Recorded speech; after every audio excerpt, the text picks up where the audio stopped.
Hoje a nossa aula é sobre as características gerais da célula e suas estruturas. Sou a professora Rosivana Amaral, nossa disciplina de ciências, e hoje nós vamos estar conhecendo as características da célula e suas estruturas.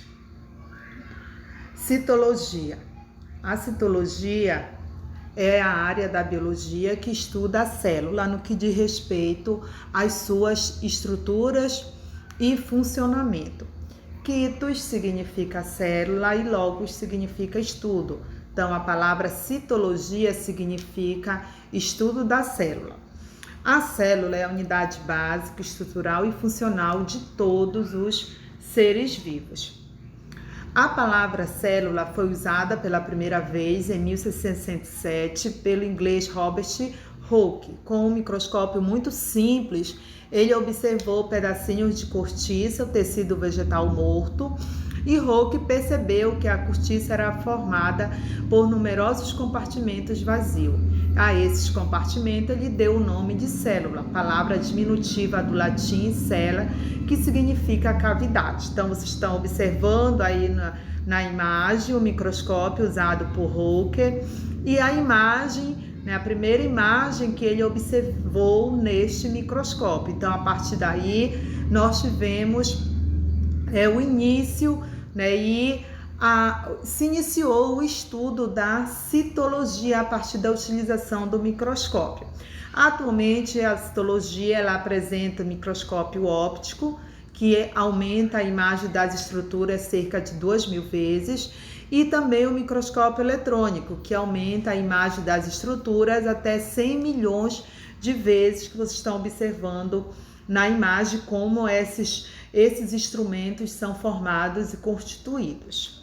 Aqui nós temos a imagem do microscópio eletrônico de uma bactéria da coli, e aqui nós temos a imagem do microscópio eletrônico de um piolho agarrado a um fio de cabelo.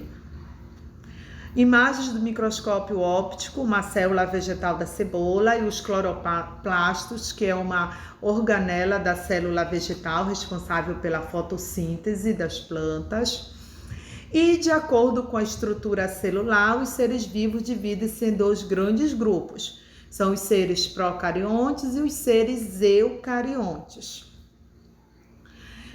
Diferenças entre a célula procariótica e a célula eucariótica. Então, os seres que têm célula procariótica são chamados de seres procariontes. Os seres que têm célula eucariótica são chamados de seres eucariontes.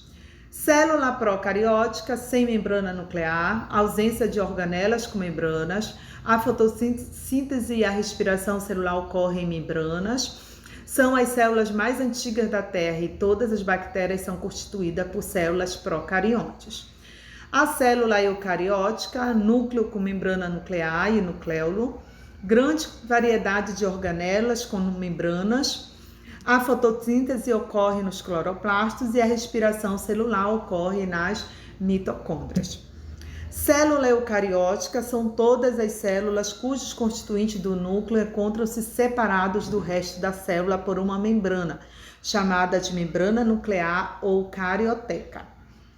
As células eucarióticas dividem-se em células eucarióticas vegetais e células eucarióticas animais. Quanto ao número de células, os seres vivos podem ser seres unicelulares, seres vivos formados por uma única célula, exemplo, bactérias, cianobactérias, algas unicelulares, alguns fungos e protozoários. E seres pluricelulares são os seres vivos formados por muitas células, exemplo, animais, vegetais, fungos, protozoários e algas pluricelulares, que vocês podem estar observando aí nas imagens, o protozoário, a euglena, que é uma alga unicelular, e a onça pintada. As células apresentam também diversas formas. Aqui nós temos o tecido epitelial, a célula do tecido epitelial, que ela tem a forma ovalada, discoides, que nós temos as hemácias, fusiformes alongadas, estreladas neurônios, bastonetes nós temos as bactérias e cocos também nós temos alguns tipos de bactérias. Estrutura das células eucarióticas. Basicamente, uma célula é formada por 3 partes. Membrana plasmática é a capa que envolve a célula, o citoplasma, que é a região que fica entre a membrana e o núcleo que é a estrutura que controla as atividades celulares.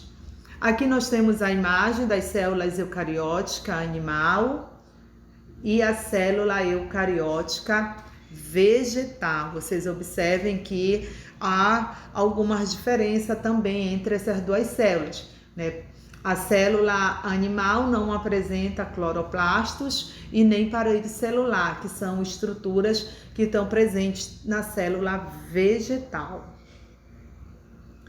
Membrana plasmática. Toda célula, seja procarionte ou eucarionte, apresenta uma membrana que a isola do meio exterior, a membrana plasmática.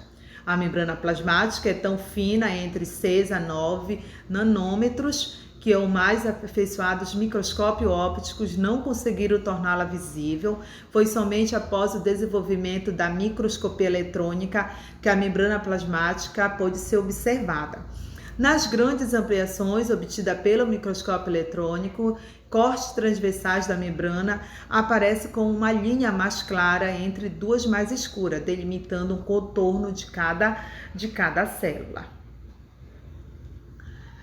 Parede celulósica não existe na célula animal, como eu já falei anteriormente, né? Possui nas células vegetais, é constituída pela celulose e reduz a perda de água e promove a rigidez das células.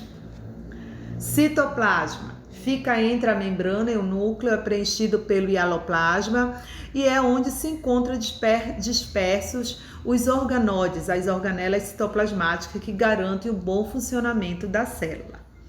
E o núcleo, que ocupa 10% do volume celular total e controla todas as reações que ocorrem na célula. Então, essas são as 3 estruturas básicas da célula eucariótica.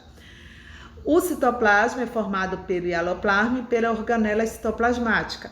Entre elas, nós temos os lisossomos, ribossomos, mitocôndrias, centríolos, complexo de Golgi ou complexo golgiense, retículo endoplasmático liso, retículo endoplasmático rugoso.